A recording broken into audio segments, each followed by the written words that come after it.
agaasimaha guud ee wasaaradda waxbarashada iyo sayniska mudane Axmed Abukar Maxamed oo maalmahanba ku sugnaa gobolada bariga Soomaaliland iyo wafdi ballaadhan oo hogaaminayo ayaa kormeer ku soo maray qaar ka mid ah dugsiyada magaalada Oodweyne ee gobolka Daadmadheedh. kormeerkan agaasimaha oo daarana xogaal noqoshada xaaladda waxbarashada dawliga ee gobolka Daadmadheedh ayaa waxa uu agaasimuhu ku maray dugsiga sare ee Oodweyne iyo dugsiga hoose dhexe ee Haragwaafi. agaasimaha guud ee wasaaradda waxbarashada Axmed Abukar Maxamed waxa sidoo kale ardayda fasalka afraad ee dugsiga sare ee Oodweyne u qaybiyay buugaagta daabacan ee manhajka qaranka Jamhuuriyadda Soomaaliland oo wasaaradda waxbarashada ugu deeqday in daayirta dugsiyada sare lagu gaarsiiyo fasalada afraad si lacag la'aan ah iyagoo ardayduna shucuur farxadeed oo aad u sareysa ku soo dhaweeyay buugaagtaasi loo qaybiyay. waxaana agaasimuhu ardayda uu kala dardaarmay in ay ku dadaalaan buugaagtaasi inay ilaashaan isla markaasina ay kor u qaadaan aqoontooda inta ka hadhay imtixaanaadka. idinku faafoorkii baa tihiin waqtigiina idii hadh aad buu koobay marka loo eego xagga sanadkii waxbarashada ama academic yearkii 2 bilood iyo wax yar baa idii hadhay. imtixaankii baa fowda nagu soo haya madaxweynuhu maanta wuxuu siiyay buugaagtan gaar ahaan faafoorka la dugsiga sare dugsiyada hoose dhexmoodii loo wada qaybiyay dugsiga sare maadaama sanadkan qorshuhu ku jin la wada gaarsiiyo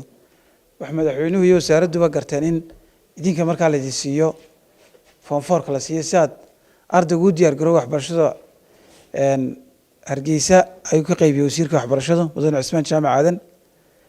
meeshii labaad ee ku xigtay loo qaybinaya waa idinka weyn buugga waxa la siinaya wax weey arday kasta oo faafoorka حتى لبضة ولا لا أما لبضة صاحب كاول بوك كلا قادني يعني إمك كلا قادني أرد كستلا سيو تمن بوك وتمن كي ما دو دجنيه سوى برشة على سكوسار مكان بوجاكتو واحد يقول دار من هرتنا إلى لسان وهانتي قرن عشور تاني قرن كلا جبحي إن هذا لسان وعدد كلا لسان بيانا كلا لسان شردنا وسميسان وبريتو مركز تحاك جلي سنة سوء لسان سي أرد كذا كدم بيه ولا لكن أردنا فانتري كده iyaguna uga faa'iideystaan waxbarashada tayada aad baa sanadkan looga shaqeynayaa maanta farxad aad iyo aad u weyn ayay noo tahay inaan helo buugaagtii ama manhajkii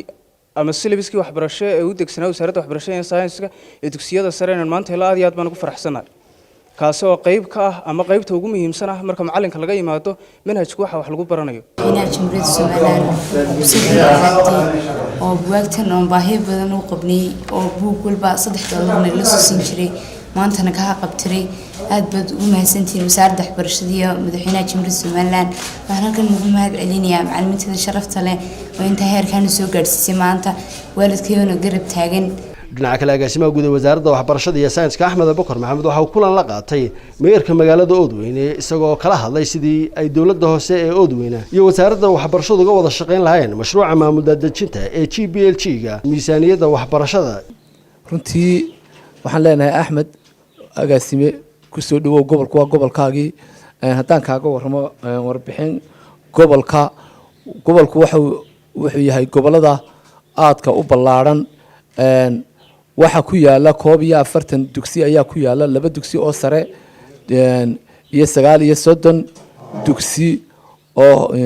hoose dhexe iyo isugu jira iyo dhaqaalaha guriga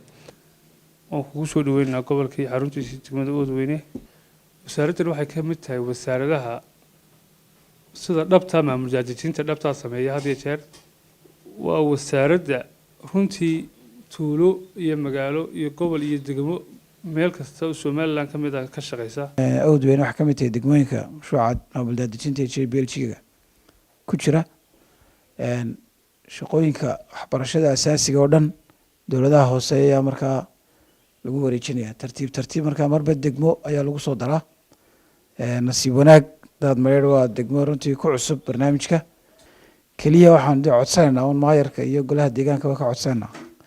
mas'uuliyadda waxbarashada wayna wadaagnaa markay tahay waxbarashada asaasiga waa in malcaamadda la dhigto iskuulkan la dhigto weeyaan waa carruurta yaryar ee aan da'dii iskuulka gaadhin malcaamadda dhigtaan taas waa waajib markuu ardaygu soo gaadho 6 sano oo dugsigii ولد القرية وقت يسكول كسوق علينا إنه قلنا كوري يسكول كدكتو كدمنا مع عمد دكتو سوي ولي جد هنشرت